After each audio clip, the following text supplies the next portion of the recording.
जय हिंद सभी को। स्वागत है आप लोगों का मेरी इस मैथ प्रैक्टिस सेट की नंबर 7 की क्लास में। मैं विनायक चंद्रपाल आज आप लोगों की सिपाही सीरीज का प्रैक्टिस सेट नंबर 7 लेके आया हूँ।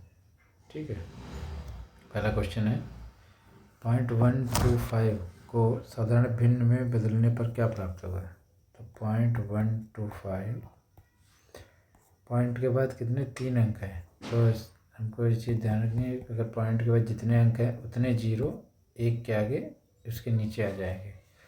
अगर यहाँ पे इसके बाद होता 1.25 होता तो जित पॉइंट के बाद जितने अंक हैं उतने जीरो एक के साथ में नीचे आ जाएंगे। अब इसको 5 से काट सकते हैं, 25 से सीधा 25 25 और 25 चक्कू 5 से इसको 1/8 1/8 इसका आंसर होगा। ठीक है, सिंपल क्वेश्चन है। नेक्स्ट क्वेश्चन है दो संख्याओं का योग 40 है और उनका अंतर 10 है। इसका पहला तरीका है तो उन संख्याओं का अनुपात क्या होगा। पहला तरीका है कि माना ए और बी दो संख्याएं, उनका सम है 40 और ए ऋण बी इनका अंतर है 10। ये एक इक्वेशन, ये दो होगी। ठीक है, दोनों को जोड़ देंगे 2a बराबर आ जाएगा 50 तो ए बराबर आ जाएगा 25। अब ए 25 है, इक्वेशन नंबर 1 में रख देंगे 25 प्लस बी बराबर 40 तो बी आ जाएगा 40 माइनस 25 बराबर 15। ठीक है, जब इनका रेशियो पूछा है तो ए रेशियो बी, ए कितना है 25, बी कितना है 15, तो 5 से इसको डिवाइड करो 25 25 5 दिए 15, 5:3 आ गया। ए इसका आंसर आ जाएगा। नेक्स्ट क्वेश्चन है इसका दूसरा तरीका क्या है कि जब भी कोई ऐसा क्वेश्चन आ जाए दो संख्याओं का योग 40 है और उनका अंतर 10 है, तो उनमें क्या करना है, सबसे पहले दोनों संख्याओं को जोड़ लेना, 2 से भाग दे देना है। ठीक है, एक बार जोड़ लेना 40 प्लस 10, 2 से भाग दे दें 50 25, और एक बार इनको घटा लेना, 2 से भाग दे देना 40 माइनस 10/2 30/2 बराबर 15। तो ये दोनों संख्याएं आ जाएंगी। ठीक है, जब भी कभी ऐसा क्वेश्चन आए दो संख्याओं का योग इतना अंतर इतना है, तो वो संख्याएं क्या होंगी, या बड़ी संख्या क्या होगी या छोटी संख्या क्या होगी, या उन संख्याओं का अनुपात क्या होगा, निकालने की बात आए तो तब हमेशा दोनों संख्याओं को एक बार जोड़ के 2 से भाग दे देना, एक बार घटा के बड़ी संख्या छोटी संख्या को घटा के 2 से भाग दे देंगे तो दोनों संख्याएं आ जाएंगी। अब अनुपात पूछा इसको 25:15, 5 से इसको 5 25 25 5:3 आ जाएगा। ठीक है, ये दो तरीके हैं इस क्वेश्चन के करने का। ये तो एक बेसिक तरीका हो गया। दूसरा ये क्या है, आप एग्ज़ाम में फटाफट कर सकते हैं। ठीक है, नेक्स्ट क्वेश्चन, एक वस्तु को 450 में बेचने पर 10% की हानि होती है, तो 10% लाभ कमाने के लिए इसे कितने में बेचेंगे। तो पहला तो तरीका है कि मान लिया कोई वस्तु 100 की है, उस पर 10% की हानि हो गई बेचने पे, तो कितने की बिकी, 90 की। ठीक है, तो 90 की वैल्यू कितनी दे रखी है, 450, 90 की वैल्यू। तो हमें 100 की वैल्यू निकाल लेंगे, इतना उससे 45 500, ये 500 आ गई इसका कॉस्ट प्राइस, मतलब इतने की 500 की वस्तु कोई खरीदी के। अब कह रहा है कि इस पर 10% लाभ कमाने के लिए कितने में बेचना चाहिए। अब इस पर 10% का लाभ चाहिए, तो 10% इस पर लाभ चाहिए, तो 10% इसका कितना 50 हो जाएगा। ठीक है, तो इसमें 50 जुड़ जाएगा, तो 550 रुपये की ये वस्तु बेचनी पड़ेगी 10% लाभ। दूसरा तरीका इसका क्या है, फ्रैक्शन वाला मेथड, 10% है तो इसका हो जाएगा 1/10। कह रहा हानि हुई, हानि मतलब कम हुई, 10 की चीज़ थी 9 की बिक गई, ये SP हो गया, ये CP हो गया।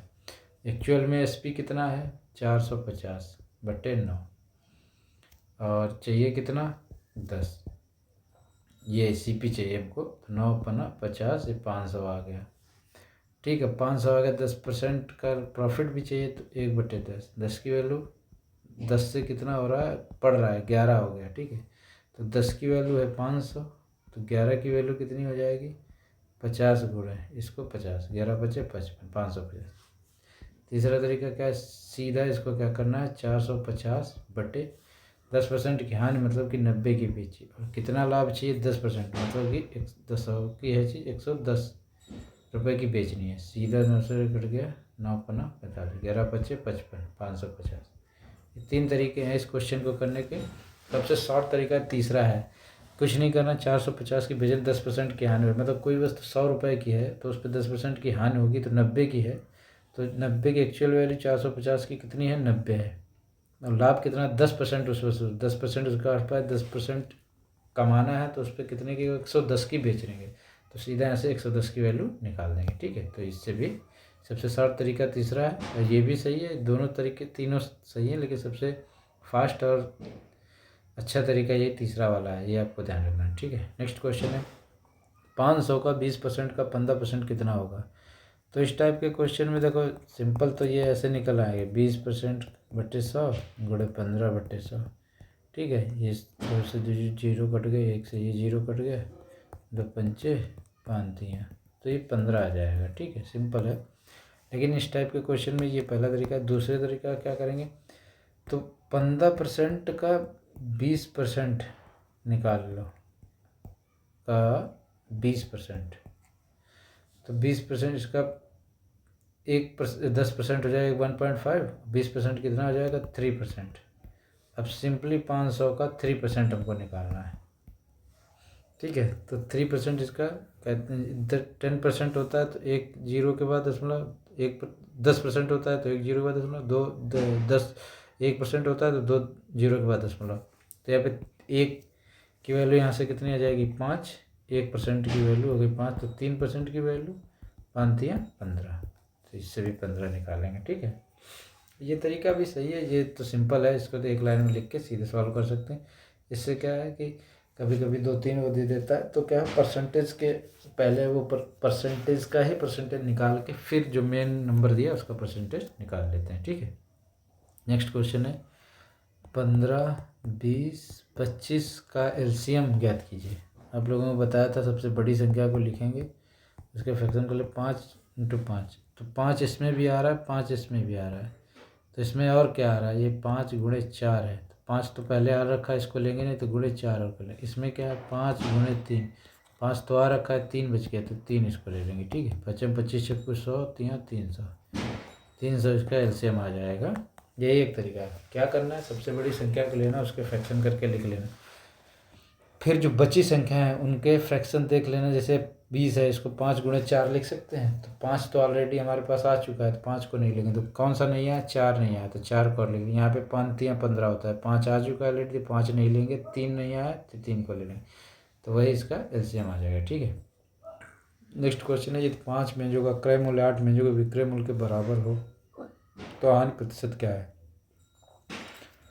5 मेंजों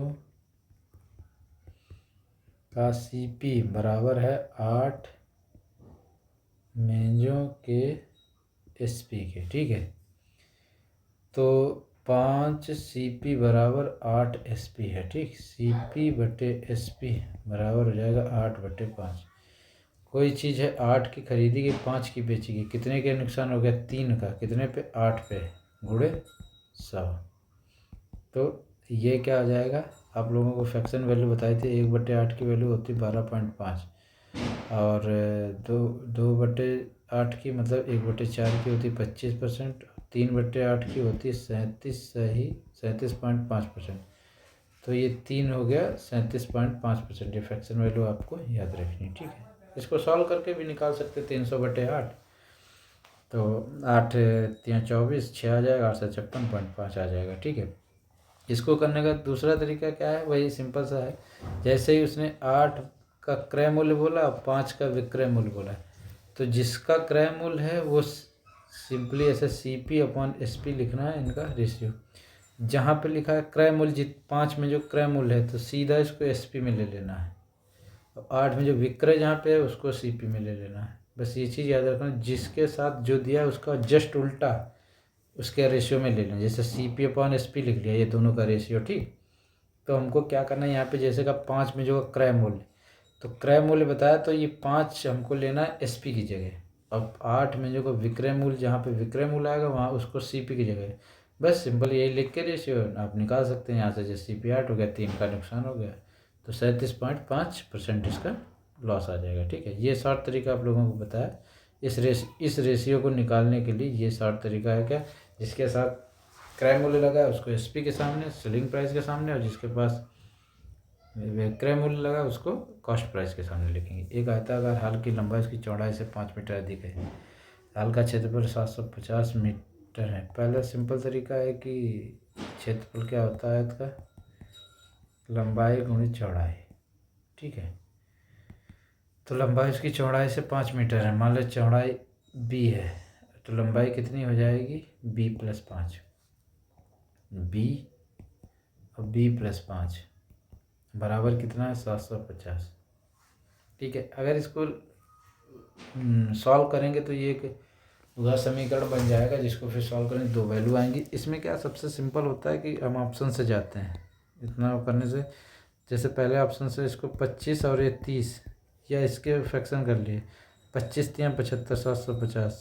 सिंपली पहले ही ऑप्शन आ गया कि इसकी लंबाई क्या होगी, सॉरी इसका लंबाई कितनी होगी, 30 मीटर होगी। जैसे 25 यहाँ पे हमने इसकी क्या ली, चौड़ाई b चौड़ाई ली, तो लंबाई कितनी हो जाएगी, 30। तो उसने पूछा कि हल की लंबाई क्या है, लंबाई इसकी 30 आ जाएगी। ठीक है, क्या 25 चौड़ाई हो जाएगी, यहाँ से हिट करेंगे इससे 75 को क्या लिख सकते हैं, 25 × 30 लिख सकते हैं। कितने ऑप्शन हैं इसमें, 25 × 30, 25 30 35 20। 25 लेंगे सबसे पहले, b की वैल्यू,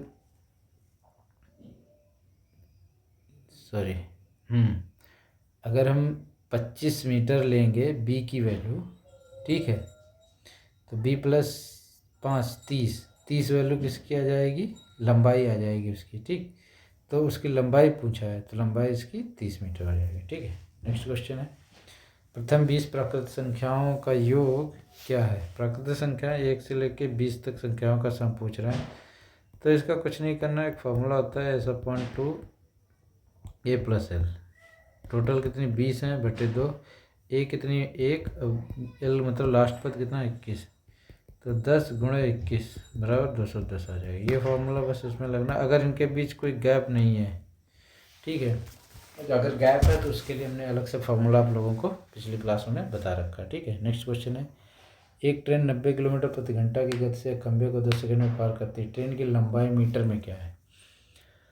तो आप लोगों को बताया था पहले हमने, ये 90 किलोमीटर प्रति घंटा है। ठीक है, इसको हम लोग मीटर प्रति सेकंड में चेंज करें, 90 किलोमीटर प्रति आवर बराबर 90 गुणा किससे, 5/18 से इसको गुणा कर देंगे, 18 × 5 25 मीटर प्रति सेकंड। ठीक, की स्पीड आ गई, 10 सेकंड में पार करती ट्रेन की लंबाई।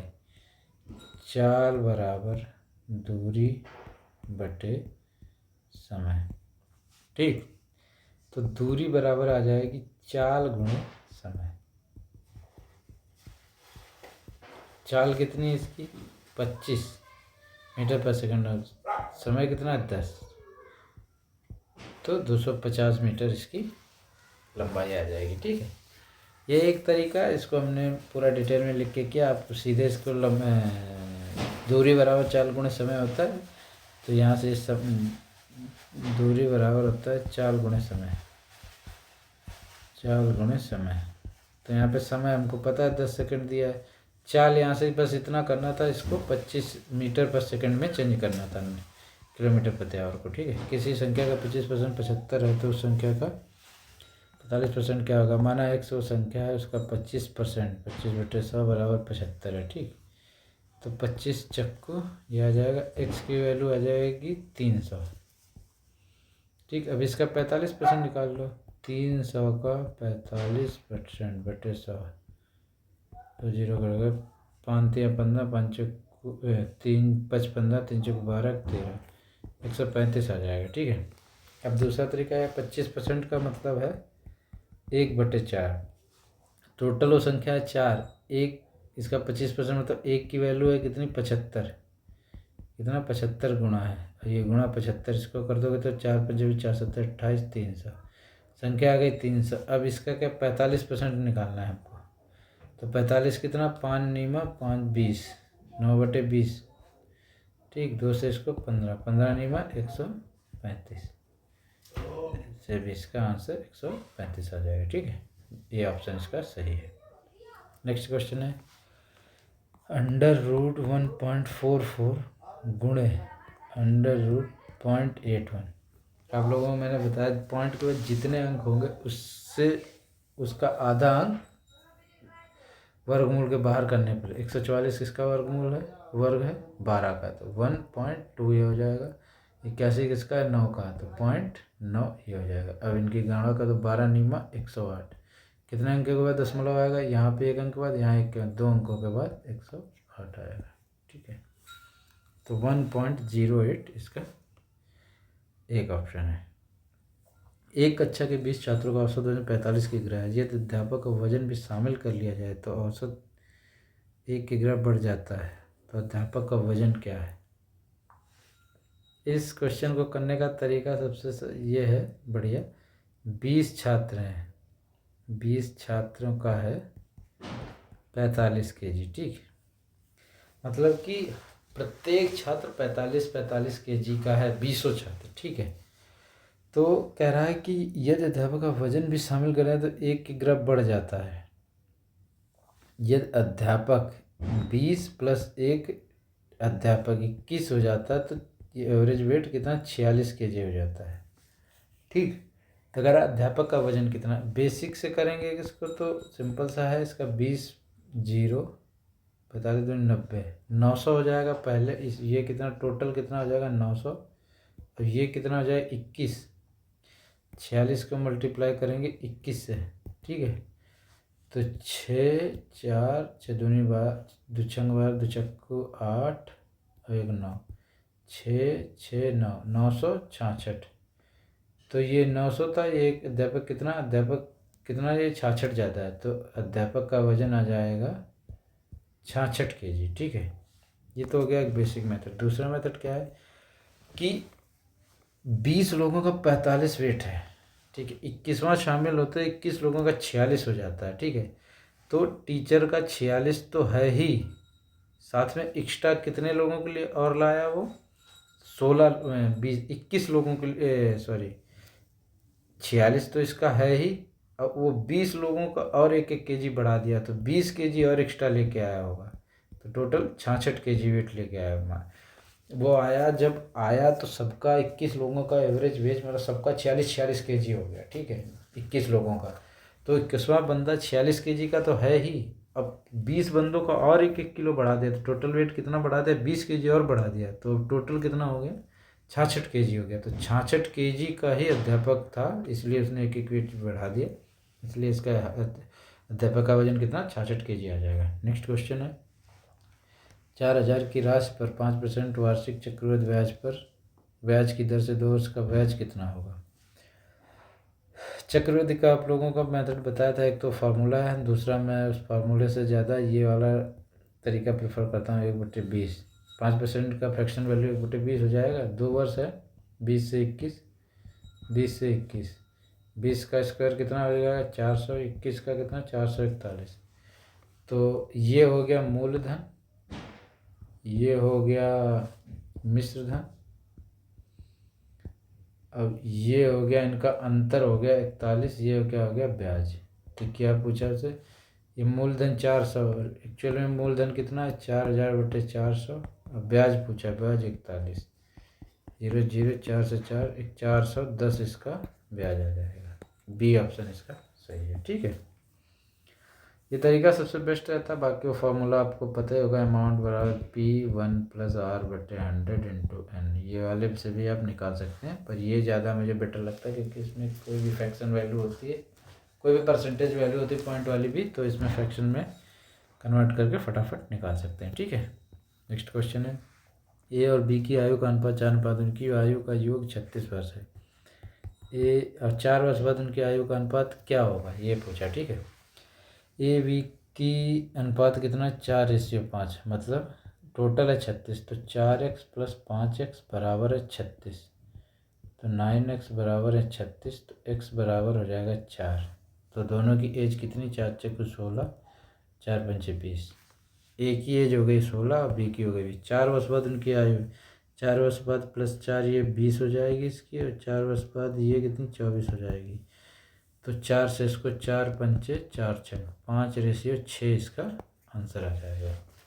ठीक है, कुछ नहीं था, ये 4:5 में उसकी वर्तमान आयु थी है।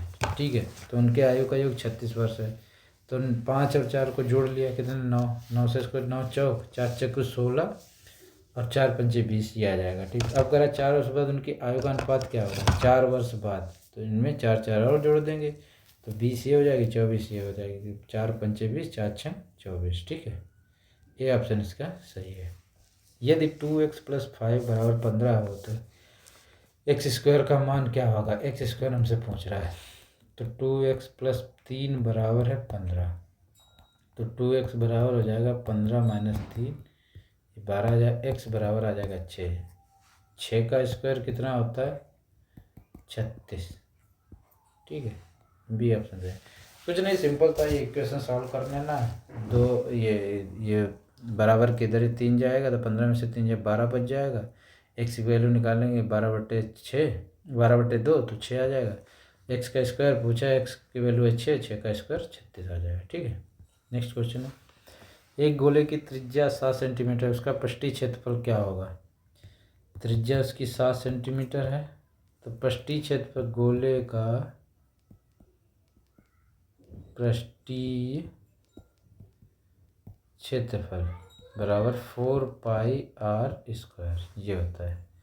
आयतन क्या होता है, आयतन भी जान लो एक बार, 4/3 πr³। ठीक है, पृष्ठीय क्षेत्रफल पूछा 4, पाई की वैल्यू 22/7 गुणे r², 7 × 7, 7 इसको वो कर लेंगे, 4 × 7 = 28 गुणे 22, इसको 2 से 56 गुणे 11, 5 और 6 × 5 = 11, 6 × 1 = 6, 616 इसका वो आ जाएगा। ठीक है, यही इसका तरीका है। इस फॉर्मूले, ये मेंसुरेशन के क्वेश्चन फॉर्मूले याद होने चाहिए आपको, उसी में रख के आप इसको निकाल सकते हैं। ठीक है, 17वां क्वेश्चन है, किसी काम को 6 व्यक्ति 10 दिनों में पूरा कर सकते हैं, उसी काम को 12 दिनों में पूरा करने के लिए कितने व्यक्तियों की आवश्यकता होगी। ठीक है, 6 व्यक्ति 10 दिनों में कोई काम करते हैं, टोटल काम कितना हो गया, 60। अब 60 काम को 12 दिनों में पूरा करना है तो 5 लोग लगेंगे। ठीक है, वही काम है, उसको 6 व्यक्ति कर रहे 10 दिन तक, तो टोटल काम कितना हो जाएगा, 60 काम होगा। और 60 काम को 12 दिन तक कितने लोग करेंगे, पूरा हो जाए 12 दिन तक करेंगे तो 5 लोग इसको कर लेंगे। ठीक है, तो ये सिंपल है। 18 क्वेश्चन, वह 18वां है, वह छोटी से छोटी संख्या जिसे 8, 12, 18 से भाग देने पर प्रत्येक स्थिति में 3 शेष फल बचे। तो पहले तो वो संख्या निकाल लो जो इनसे पूरी भाग हो, तो 8, 12 और 18 का हम एलसीएम निकालेंगे, लासा पा निकालेंगे। ठीक है, मेथड आपको बताया था, 18 के फैक्टर कर लेंगे 2, 3, 3। ठीक है, 3 दूनी 6 18। अब 8 लाने के लिए हमको क्या चाहिए, 2, 2 और 2, 3 बार 2 चाहिए, लेकिन यहाँ पे कितनी बार 2 है, 1 बार, तो 2 बार और 2 ले लेंगे। ठीक है, 12 के लिए हमको 4 और 3 चाहिए, 3 है, 2 दूना 4 भी है। ठीक है, तो यही इसका एलसीएम आ जाएगा। 3 दूनी 6, 18 दूनी 36 दूनी 72, 72 इसका क्या एलसीएम आ गया। इससे तो ये तीनों से ये संख्या तो पूरी कट जाएगी, लेकिन हर बार शेष बचे 3, तो इसमें 3 जोड़ देंगे तो संख्या 75 आ जाएगी। ये क्या एलसीएम मतलब है कि इन तीनों से वो संख्या पूरी विभाजित होगी। ठीक है, अब कह रहा है कि प्रत्येक स्थिति में 3 शेष बचने के लिए इसमें 3 जोड़ देंगे, तो जब भी इससे भाग देंगे तो 3, जैसे 8 9 72, तो 75 में 3 बच गया, 5 6 72, 3 बचे, 18 6 72, 3 बच गया। ठीक है, तो जो शेष बचे बोले उसको लास्ट में उसमें जो संख्या आए एलसीएम उसमें जोड़ देंगे तो वो संख्या निकल आएगी। ठीक है, नेक्स्ट क्वेश्चन है, 10 का स्क्वायर माइनस 8 का स्क्वायर का मान क्या होगा। सिंपल है, इसको 100 माइनस 64 करके 36 निकाल लो, या a + b और a - b वाला फॉर्मूला लगा लो, a² - b² का होता है। ठीक है, तो a + b 10 + 8 और 10 - 8, 18 × 2 = 36, ऐसे भी निकाल सकते, ये भी मेथड से, ये भी है। ये वाला क्या बड़ी संख्याओं में ज़्यादा कारगर साबित होता है, ये वाला सेकेंड वाला मेथड। ठीक है, बी ऑप्शन इसका सही है। नेक्स्ट क्वेश्चन है, 25% को दशमलव में कैसे लिखें। 25% को आप लोगों को बताया था फ्रैक्शन वैल्यू क्या होती है, 1/4। 1/4 तो इसको 4 से भाग दे देंगे, 4 से इसको पॉइंट लगाएंगे, 1 0, 4 दूनी 8, 2 0, 4 पंचे 20.25 इसका डेसिमल वैल्यू आ जाएगी। सी ऑप्शन इसका सही है। ठीक है, तो ये रही आज की आपकी क्लास। ठीक है, तो आपको किसी को कोई डाउट हो तो कमेंट बॉक्स में ज़रूर लिखें। अगर किसी को किसी क्वेश्चन ना समझ आ रहा हो या किसी तरीके में कोई डाउट हो या कोई और तरीका इससे जो समझ ना आया हो या लेंदी लगा हो तो बताना, मैं उसके और भी अच्छे तरीके निकाल के आप लोगों को बताऊंगा। ठीक है, तो आज के लिए इतना ही। सभी को राम राम, जय हिंद।